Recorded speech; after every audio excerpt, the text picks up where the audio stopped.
Hello, everyone. Welcome to the webinar using BRFSS data for action and impact.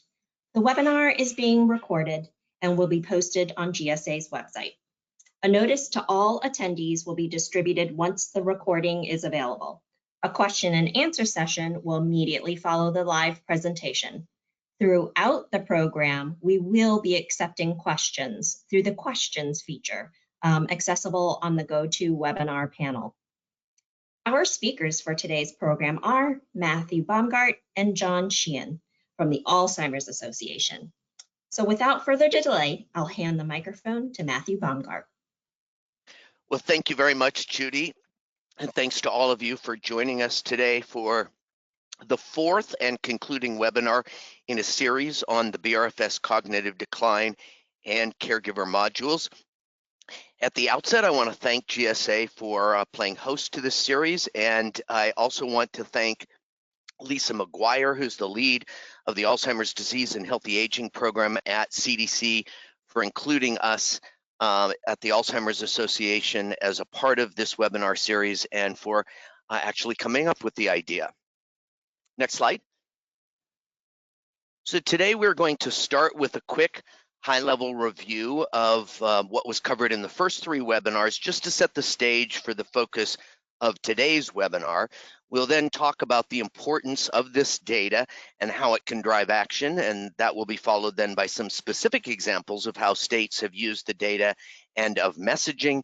And then, as Judy mentioned, we'll have time for Q&A at the end. Next slide.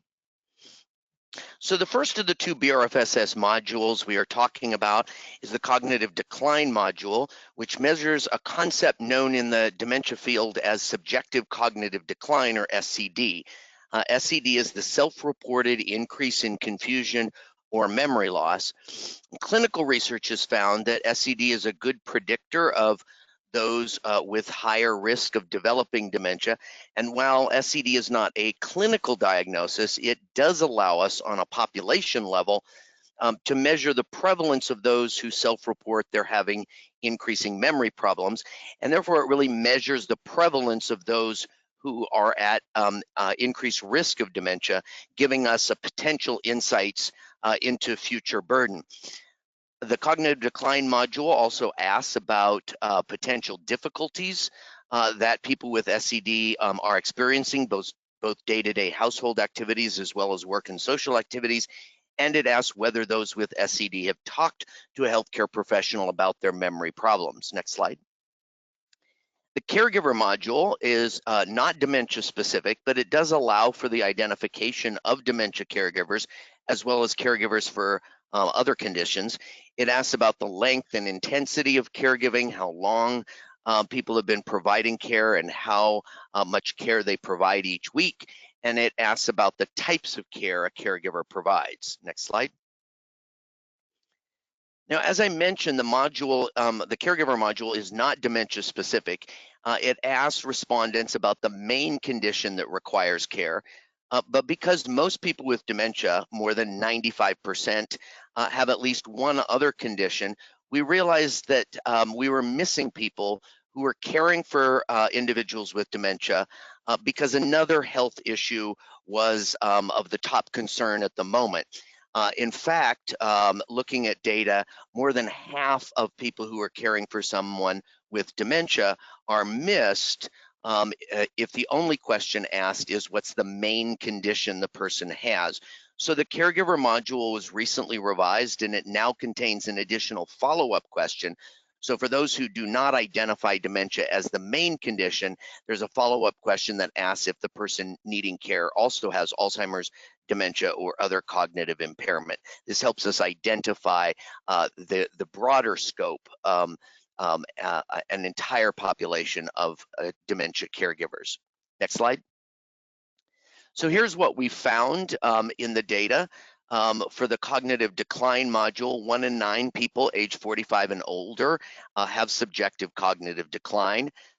Less than half have discussed it with their healthcare professional, which means if you flip the stat around, it means that over half of people who acknowledge they're having memory problems have not raised it with a healthcare provider. In addition, over half of adults with SCD say that it interferes with work or social activities. Next slide. With the caregiving module, we have found that over half of dementia caregivers have been providing care for at least 2 years, and nearly 1/3 of them provide at least 20 hours of care per week. This week, the Alzheimer's Association released its annual facts and figures report, and we actually used data from the BRFSS caregiver module to calculate that a dementia caregiver today is spending 20% more time providing unpaid care than a dementia caregiver was a decade ago. 3 in 5 caregivers help with personal care, which is the most intense, intimate, and often most stressful type of care. So these statistics are all very interesting, but beyond an intellectual exercise, what's the point? So next slide. You may remember the film Field of Dreams, which is a classic, and it pains me to call it a classic because the movie came out when I was in college, and a classic shouldn't be something that happens when you are still alive, so that's making me feel very old. But the classic film Field of Dreams had the line, "If you build it, they will come," and technically the line was, "If you build it, he will come," but everybody knows it as "if you build it, they will come." And if you go to the next slide, data is a little bit like the Field of Dreams. You know, if you collect it, someone will have to do something about it. And I want to now talk about some of the ways that this particular data, the subjective cognitive decline and the caregiving data, are important and how it can drive action. Because once you collect it, it's important to then do something about what you learn from it. Next slide.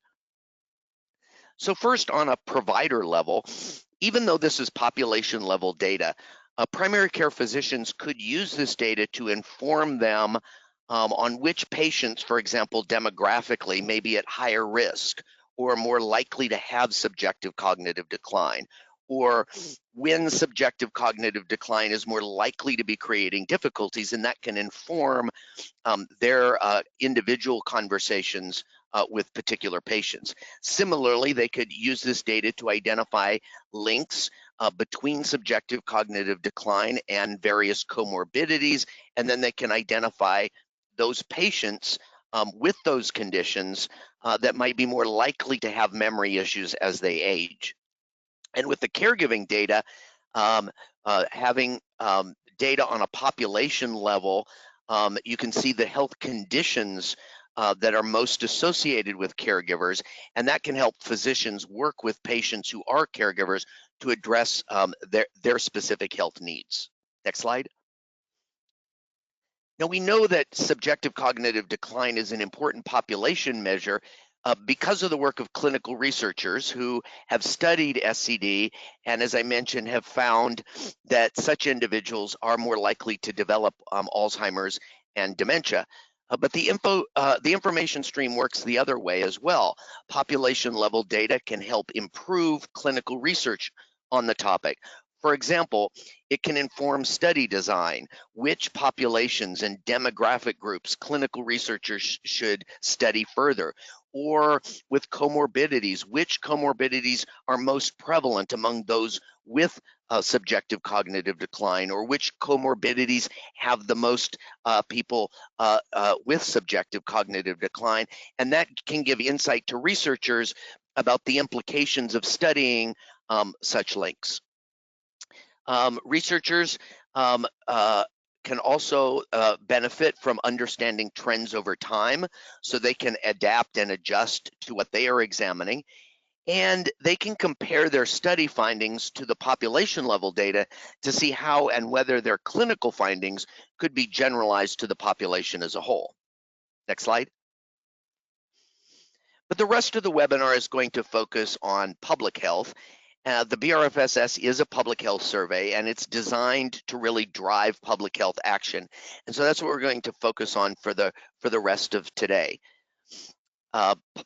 This data, BRFSS in general, but the cognitive decline and caregiving data is essential to planning, designing, and implementing public health actions that can improve population level health and well-being. And trends over time can then tell us whether we are being successful. This on the screen, you see the new version of the public health wheel that was released last year. I love this refresh because, you know, the old one was kind of looking so 1990s.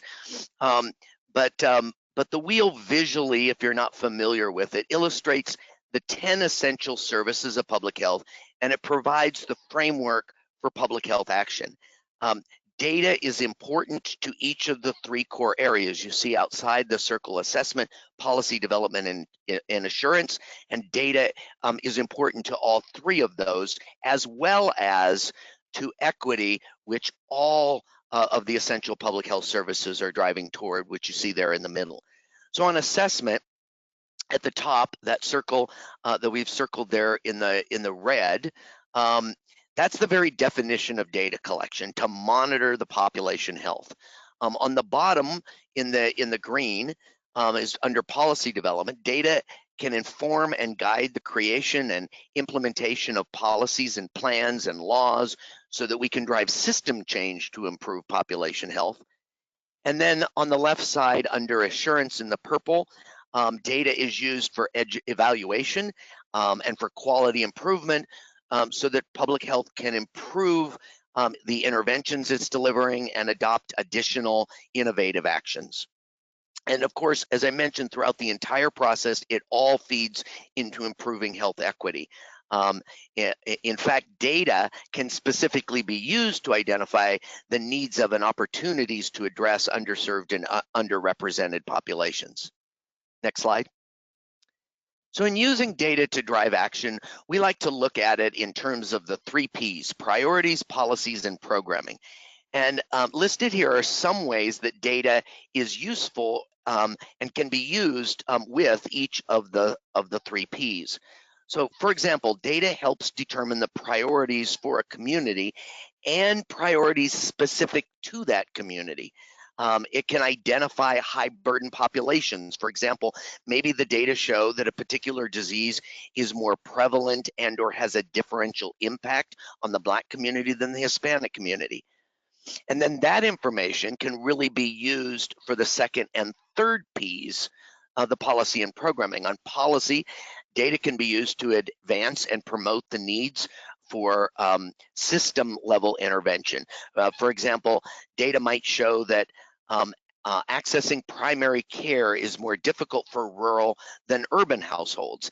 And that evidence can then help convince policymakers that we need to address the problem and find solutions and interventions that would increase access to primary care in rural areas. The same can be said for the development of public health programming, that this data can help drive and persuade that programmatic decisions are necessary to address certain problems. Data can then, on the programming end, allow for the evaluation of those programs and for the accountability. For example, it can measure whether the outcomes have improved and if the program then is improving public health. So that's the theory. But just as data itself doesn't mean much if it sits on a shelf gathering dust, theory doesn't really mean much if it isn't put into practice. So we're now going to turn to the practice. How has the data from the cognitive and caregiving BRFSS modules been used in the real world? And for that, I'm going to turn it over to my colleague, John Sheehan. John? Great, thank you so much, Matthew. And hi and hello to everyone. Thank you for joining us today. I've been with the association for quite a few years now and have seen really what I'm just going to call great momentum, great engagement on the topics of Alzheimer's, of cognitive health, of caregiving issues really take off. There's been much more engagement, much more attention, just even in the last 5 years or so that I've been with the association.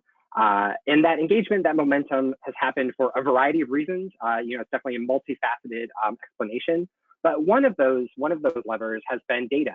And so I'm going to go through some specific examples today of how the BRFSS data, the cognitive decline, and the caregiver module data have really helped advance this overall issue, as well as some particular topics. The examples that I'm going to go through today, I've grouped into 3 different buckets: educating the public and providers, educating policymakers, and driving policy change. And I do want to stress that these are just a handful of examples.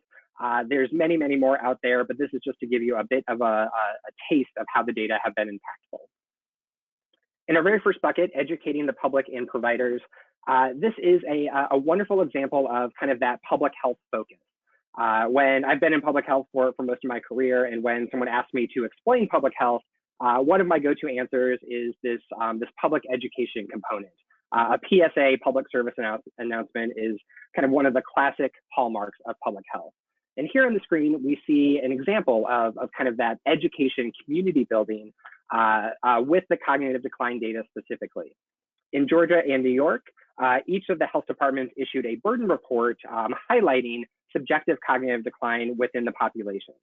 So each of these reports went through the number of Georgians, the number of New Yorkers who are currently living with SCD, as well as what the impact on their daily life has been pulled from the module data itself.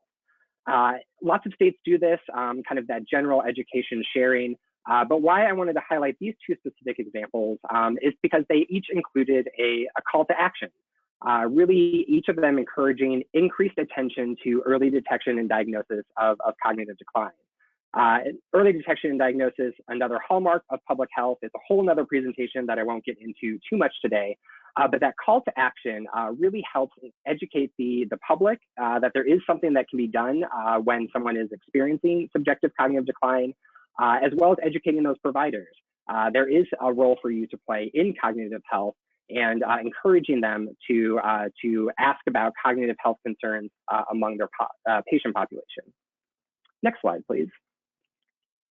Our second bucket is focused on educating policymakers. So just as we heard Matthew talk about developing policy, data is essential to that process. Here we have a real world example from Kansas about educating those policymakers who are trying to make some of those system-wide interventions. Just last month here in Kansas, the state epidemiologist for the Kansas Department of Health and Environment actually made a presentation to Alzheimer's Association volunteers about the BRFSS data. On your screen, you can see the 2019 cognitive decline module and the 2017 caregiver module. And the state epidemiologist walked through each of these modules, just kind of as the previous 3 webinars did as well, but kind of explaining what the data are, how it's collected, and what it represents. And the importance for this, and why I included it as an example, is it was a strong way that state legislators were then informed and kind of educated about the burden of cognitive decline and the burden that caregivers face within their states. These volunteers, then this was all in preparation for meeting with state legislators so that they could then inform them about not only how Alzheimer's has impacted them as individuals, but then connect it to the broader population across the state and really help those state legislators make the best informed decisions that they can for the population. Next slide. Geographically, we're going to shift going from the Midwest up to the Northeast and in Connecticut. The caregiver module data was actually presented to the Aging Committee to the Connecticut General Assembly, the state legislature, as it was considering a bill for increasing eligibility requirements for a respite care program. The caregiver data, of course, describes the amount of hours, the length of time, the intensity, the responsibilities that caregivers go through. And we specifically at the Alzheimer's Association brought in testimony to educate those decision makers about the impacts dementia caregivers were facing. Caregivers of all kinds do face long hours and many responsibilities, and dementia caregivers go lockstep with that scenario. And so by providing the specific BRFSS data, talking about over half of dementia caregivers within the state have been providing care for over 2 hours. A sizable percentage of them provide 20 hours of care or more per week.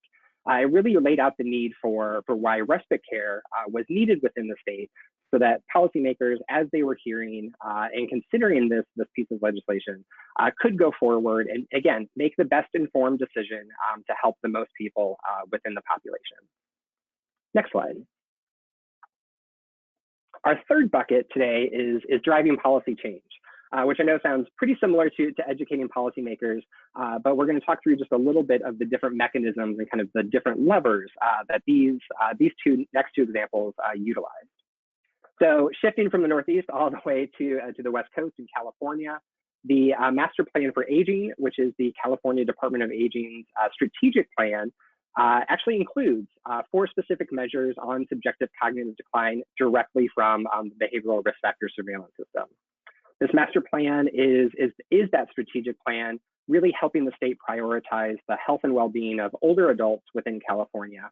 And by including these SCD measures at that strategic level, kind of at that priority level, it elevates attention to cognitive health, as well as provides kind of that mechanism, provides that ability to track and see what are the changes happening as far as cognitive health is concerned over time.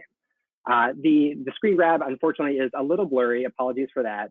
But if you can see it, the screen grab from the Master Plan on Aging includes actually the latest data available from the Cognitive Decline module in 2018, providing the current baseline and then allowing for tracking kind of those trends over time, seeing how those the SCD metrics evolve with time.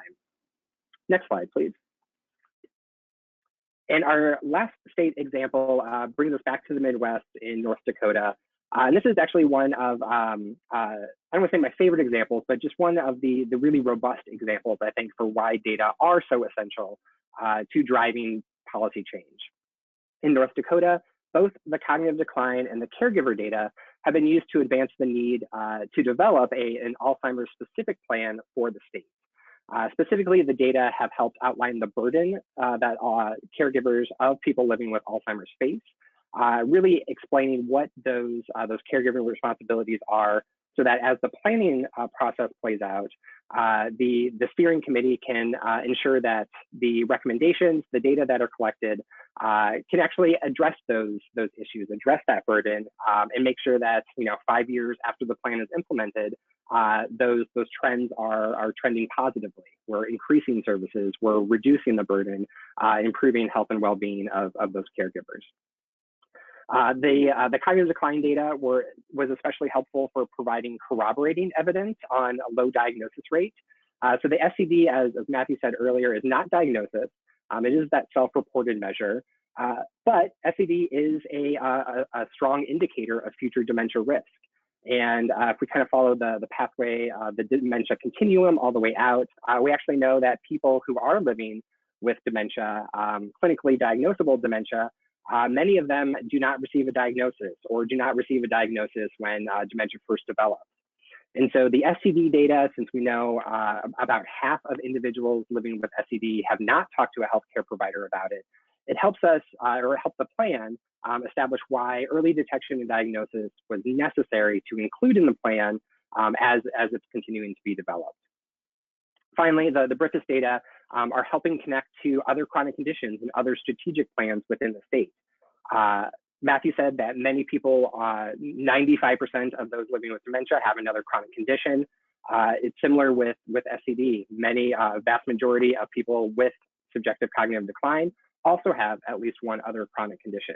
And so being able to look at what those chronic conditions are allows the state to incorporate and synergize their actions to increase not only health and well-being among people living with diabetes, for instance, or heart disease or cancer, but include the attention to cognitive health and include attention to Alzheimer's so that it does begin to really take a whole person approach. Next slide. So those were a handful of 6 specific states. Again, there's many, many more examples out there, but just wanted to give a bit of a taste of how the data have been helpful to advance priorities across the country. But to pull back and look at kind of a nationwide perspective, a 2019 review of all 50 or the 50 states Alzheimer's plans that were currently available at the time gave us some interesting insight into how BRFSS data are being used for the 3 Ps at the priority level, the policy level, and the programming level. So we know from that review about less than half of the reviewed plans did actually include data in the plans themselves from the cognitive decline and caregiver module. So whether this was explaining kind of the background and explaining the current population and the health impacts, the burdens that are faced by an individual state, less than half of them, 23 out of the 50, included data from the BRFSS modules. But promisingly, 2/3 of them included recommendations specifically to collect the cognitive decline and caregiver modules on a routine basis. That's very exciting to see. As you know, me personally, and I think everyone who's participated in this webinar series so far would argue these are essential data to informing those priorities, those policies, those programming, and a routine collection of the cognitive decline and the caregiver modules is essential to push that forward. Next slide. And one more. Oh, well, it looks like I used some animation. Apologies. Go ahead and put all of this slide up, Judy. Thank you so much. So some messaging examples. I wanted to provide, for those who are listening today, just kind of some elevator pitches, as they were, for how the cognitive decline data and the caregiver data might be useful in your own work. And again, my background is in public health, so these are very public health focused.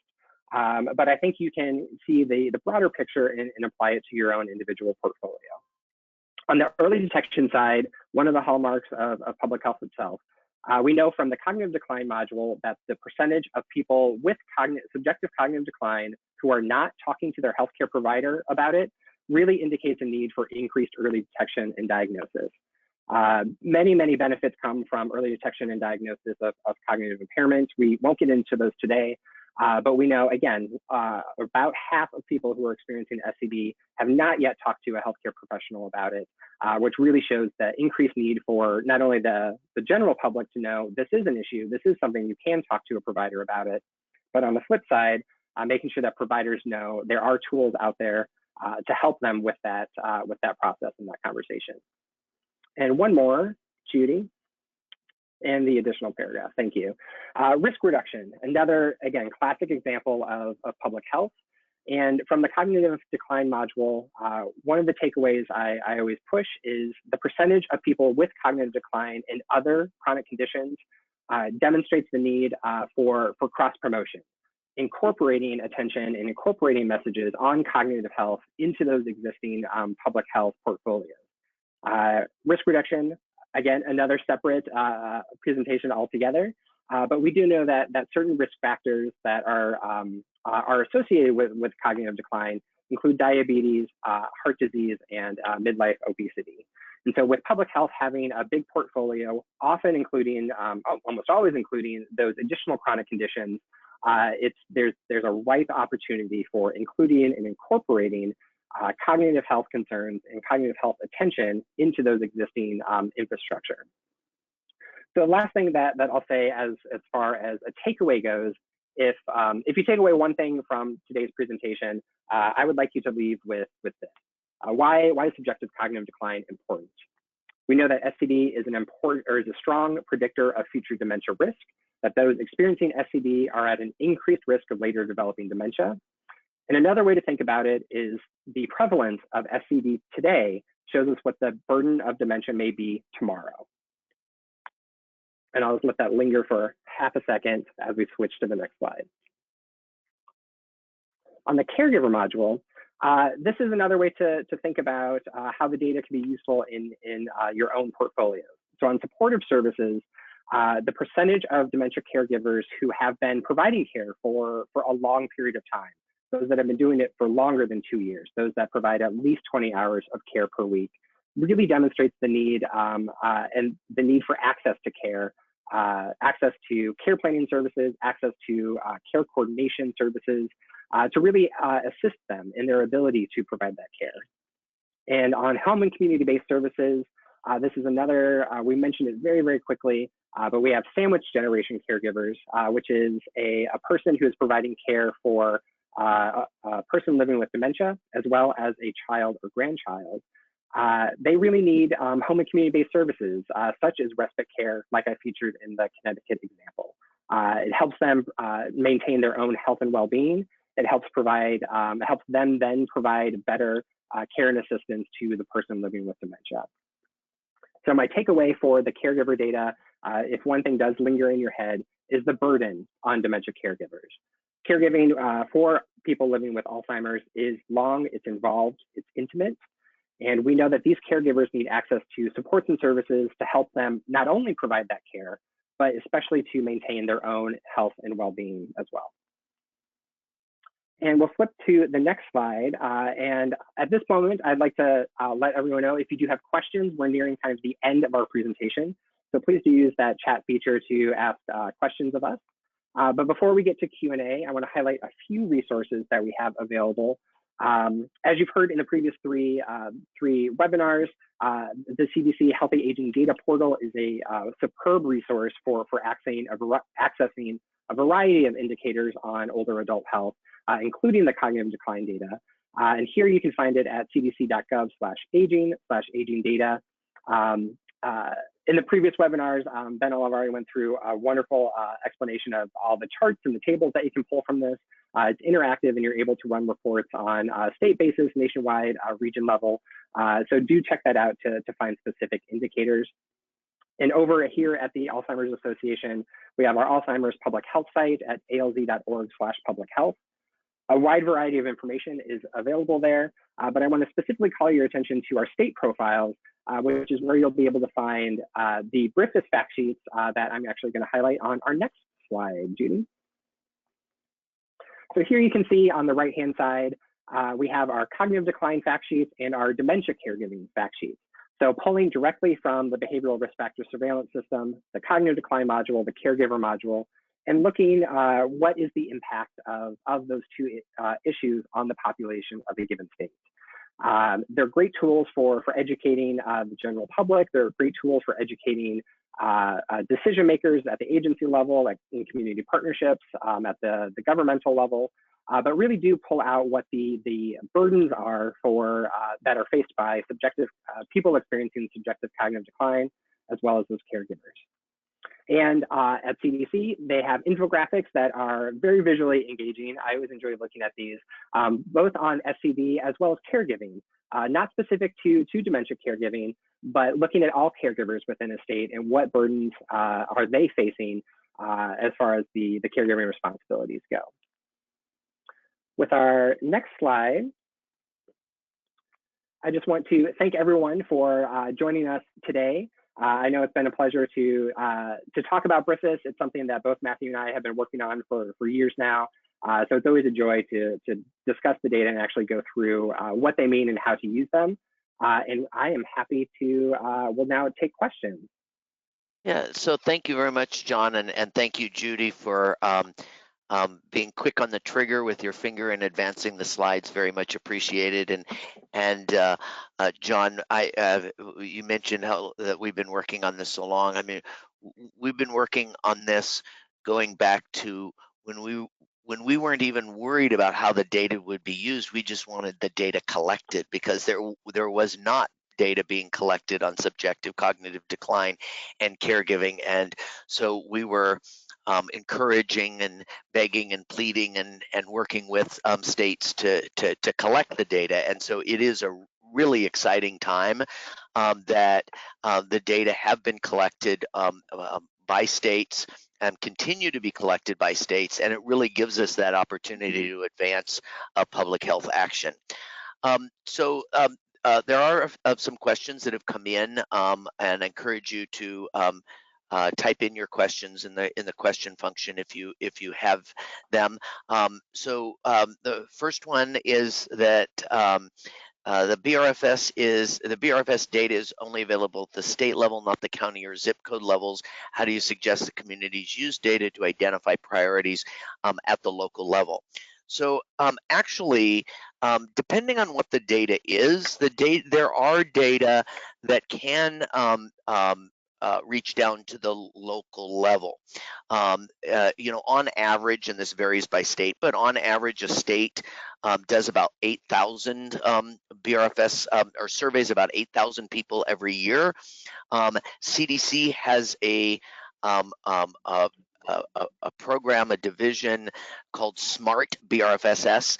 The SMART is an acronym for something, and I'm really bad at acronyms, so I don't remember what the SMART stands for, but CDC actually has some folks who work on this program called SMART BRFSS that works on getting data from the BRFS survey and getting it down to a localized level. In addition, it's easy to do that. It's easier to do that on some data than on other data. On the subjective cognitive decline and the caregiving data, it does become a little bit more difficult to go below the state level because the surveyed population keeps narrowing, right? So, the number of people who say yes, that they're experiencing subjective cognitive decline narrows. Of course, it was first narrowed by the fact that the question's only asked of those 45 and over, and then it's narrowed by the number who say yes. And so it is oftentimes difficult to get on the local level in a single year. But I do know states that have talked about, and a few of them have asked us for advice on doing the survey in a couple of consecutive years, or using the module on cognitive decline in a couple of consecutive years, and then pooling that data so they can get it at the county level. Another thing that I've seen happen, which is at least for larger metropolitan areas, this is a possibility.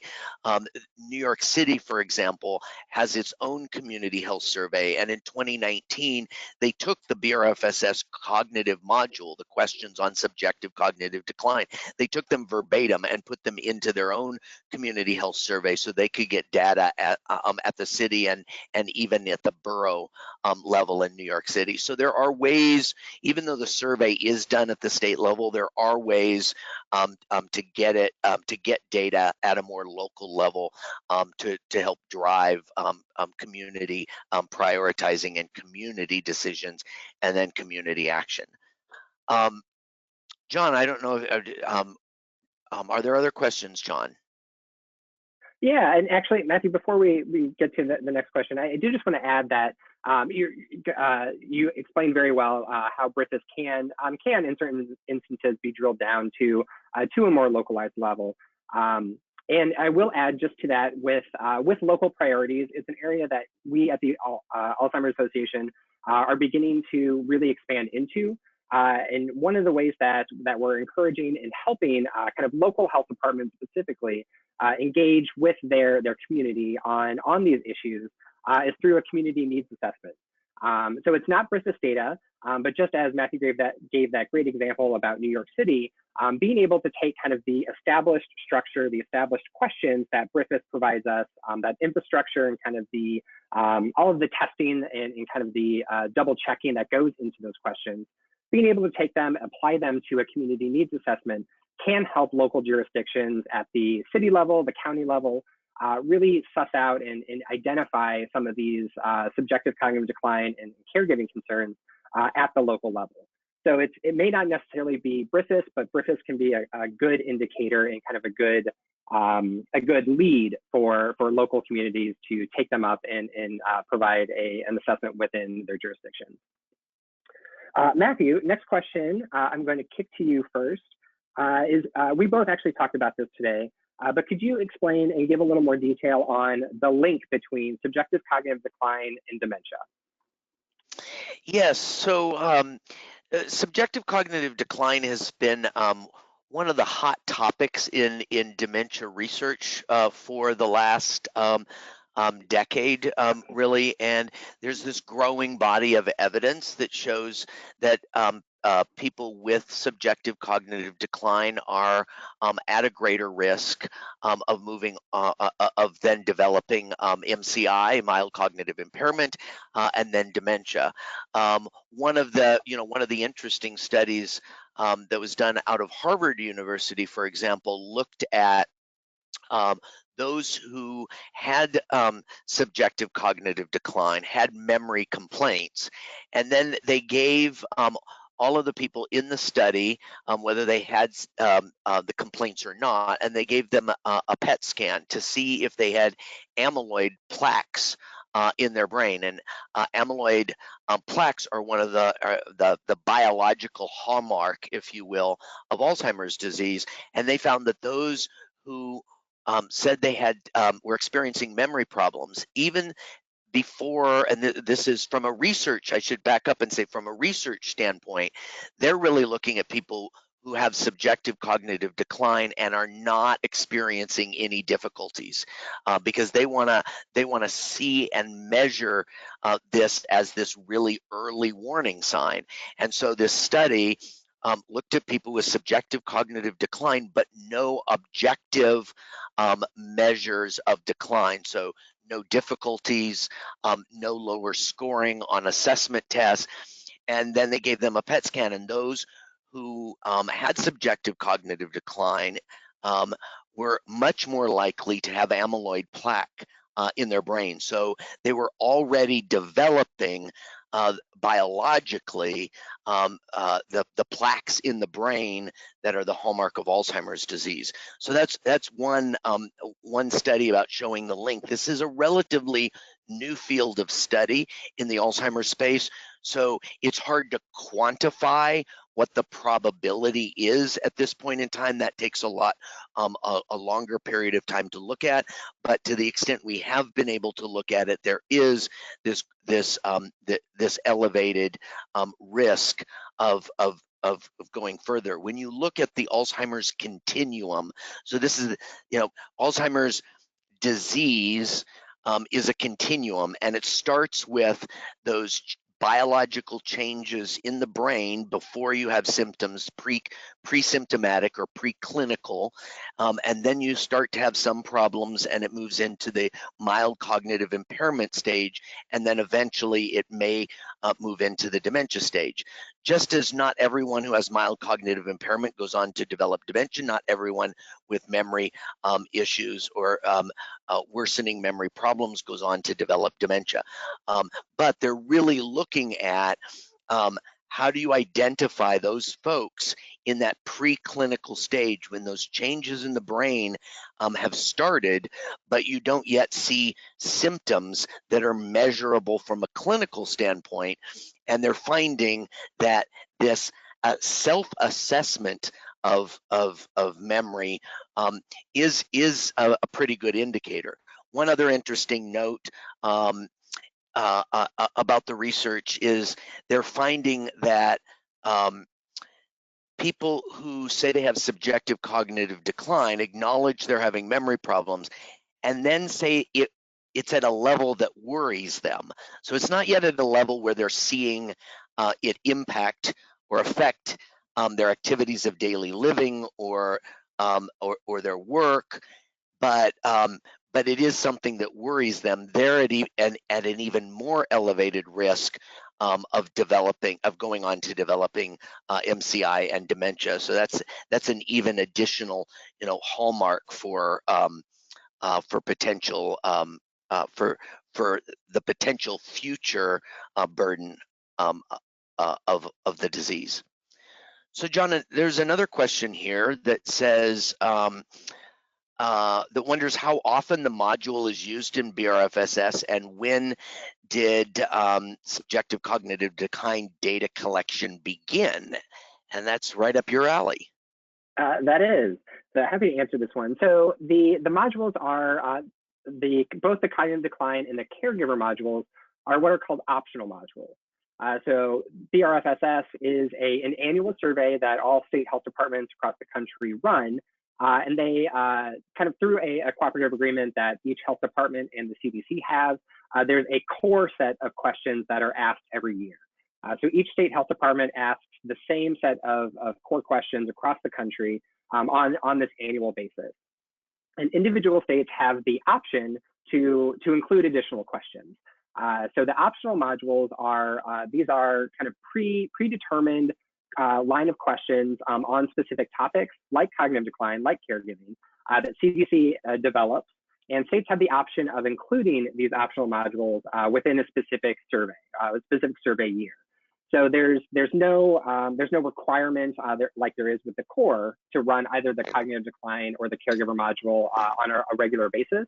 But it is one of the things that I think Matthew and I are both very excited to have seen, that states across the country are finding the value of collecting this data because it has been so useful in those priorities, in those policies, in those programs. And so kind of through the Alzheimer's Association and through different partners across the country, we work to include the cognitive decline and the caregiver modules on a rotating basis. We really work to focus on a specific module for a 2-year period, trying to encourage all states to adopt the module over that 2 years at least once, so that we can get just regular routine collection of the data and hopefully get a full nationwide data set. So it depends on the year, but you can find all of this data. The most recent data that are publicly available, you can always find those at cdc.gov/aging through the Healthy Aging Data Portal, as well as you can find our, not the data itself, but you can find our fact sheets with the analysis at alz.org/publichealth. And they are continually being included. Right now, we just wrapped up a 2-year campaign on the cognitive decline module, trying to get all states to include the cognitive decline module in 2019 and 2020. And we are looking it's looking very promising. I think we have about 48 total states across the country in one of those 2 years, which will be very exciting to see once the data come out. Great. And just from a historical basis, because you're much younger than I am, John, so you have not been around as much as I have. So the SCD module was first piloted in the BRFS in 2010, and it was first used by some states in 2011. So there's another question here that I'll go ahead and try to answer.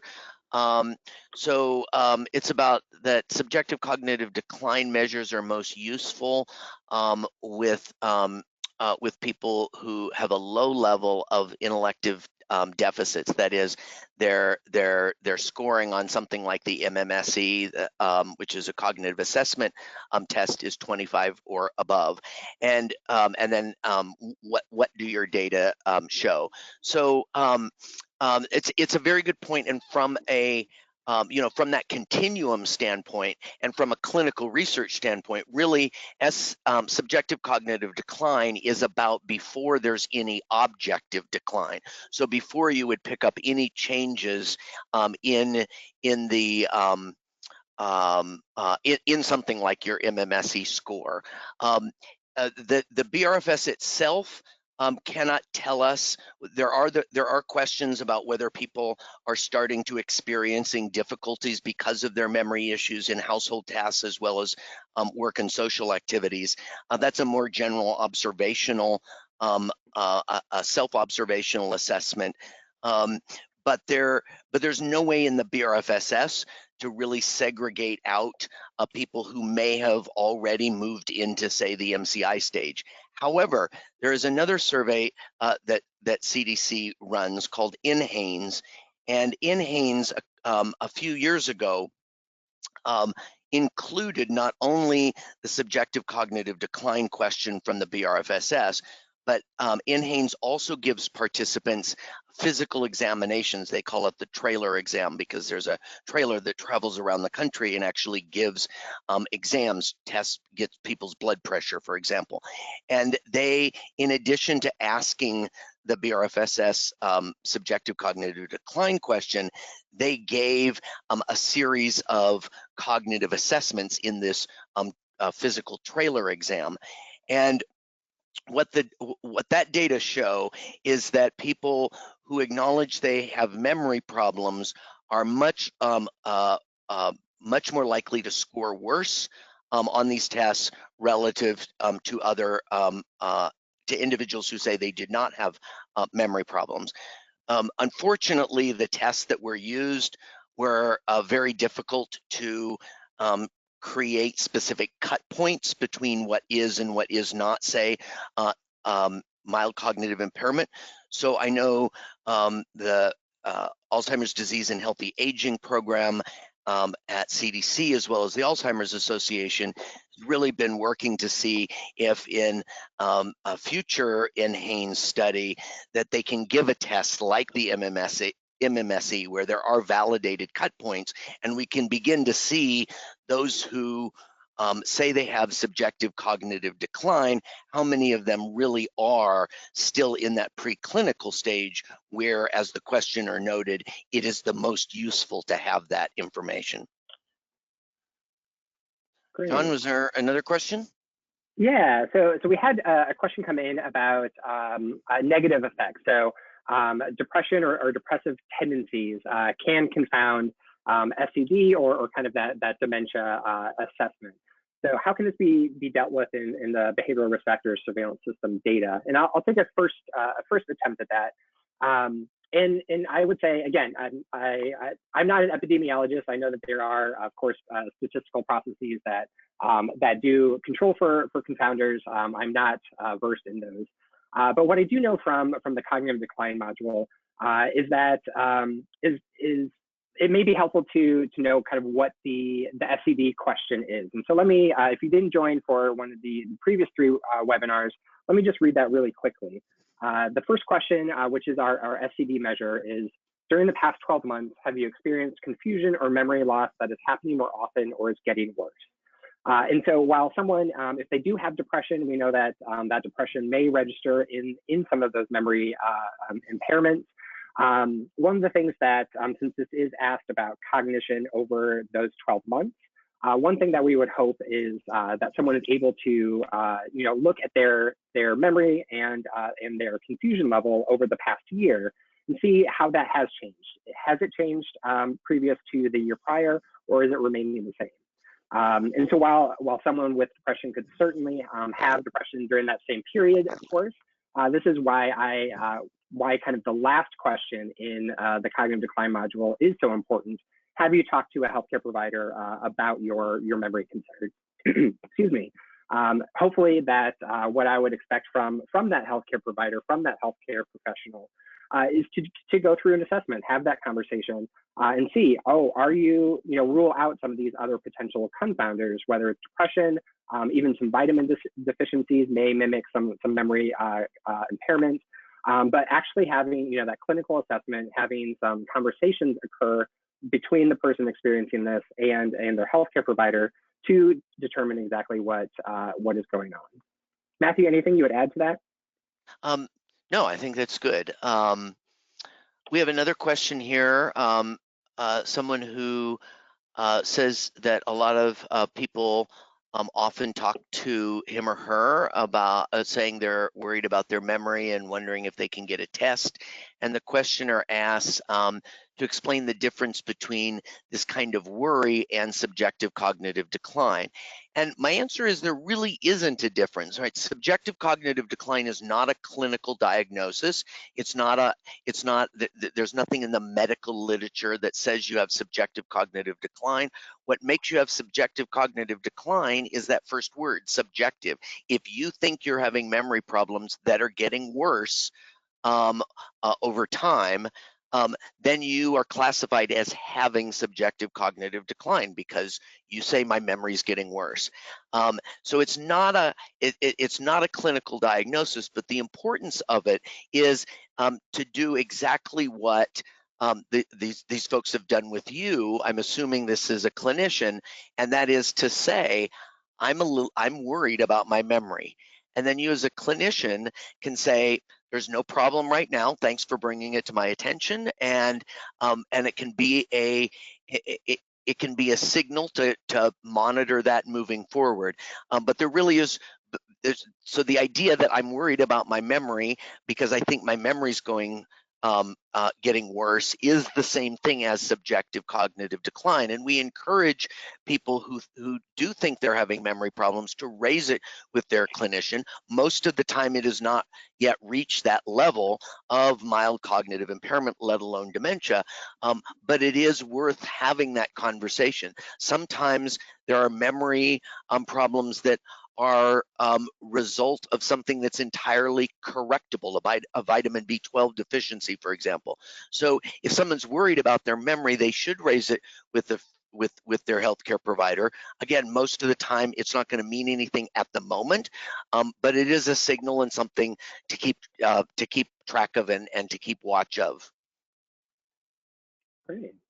And Matthew, we had one other question come in, just asking about the data and analysis over time. Are the data ready for analysis over time, since we have been doing this data collection for a few years now? So, you want me to answer that? Because you could probably. I'll let you go first. I have thoughts, but I'll let you go first. Yes, you could probably answer. Yeah, you could probably answer that. Yes. So, John talked about in the answer to a couple questions ago. He talked about a 2-year cycle and trying to get states to collect the data in a 2-year cycle within 2019 and 2020, for example, trying to get all states to use the cognitive module. And so when we look back over the decades since this was piloted in 2010, we really look at it as kind of 3 cycles. So there was 2011, 2012, and 2013, and not all 50 states, but close, collected it in at least one of those 3 years. Then there was 2015, I think it was 15, 16, and 17. And again, I think we got 49 out of the 50 in that 3-year cycle collected the data. And then of course the 19-20 cycle, John, that you just mentioned in terms of 48 states. So there is now going back a decade at 3 points, assuming a state collected the data during each of those cycles, which most of the states did. There is that ability to go back and look over time. Yeah, great, Matt. You said exactly what I would have said. I would add that this is an area that we at the association, as well as our partners at CDC and the Alzheimer's Disease and Healthy Aging Program, we're beginning to look at those analyses over time. For exactly what Matthew said, we do have these points in time with the data. And so now we actually have potentially a large enough data set to begin that analysis over time. It's something we're just beginning. If we have any researchers on the phone, these are all public use data sets. Please feel free to look at them. It's a very interesting area of research. But it is something that we at the association, as well as CDC, are beginning to look into to see exactly what has happened and what has changed across time. Of course, the data, BRFSS has changed some methodology. Some of the modules have changed in their wording and their order. So there's all those statistical magic that needs to happen that, again, is way above my mental ability. But it is a very interesting area for research, and one that we're looking into, and encourage others to do so as well. Yep. So I think we are nearing the end of time. I did have a follow-up question to my answer about the difference between memory complaints and SCD. That we don't. So you don't distinguish between SCD and memory complaints. SCD is memory complaints, subjective cognitive decline. I believe I am having worse memory problems. In fact, the field has kind of settled on this term, subjective cognitive decline, SCD. But in the early periods of this work, different people use different titles, and some people actually use the term SMC, subjective memory complaints.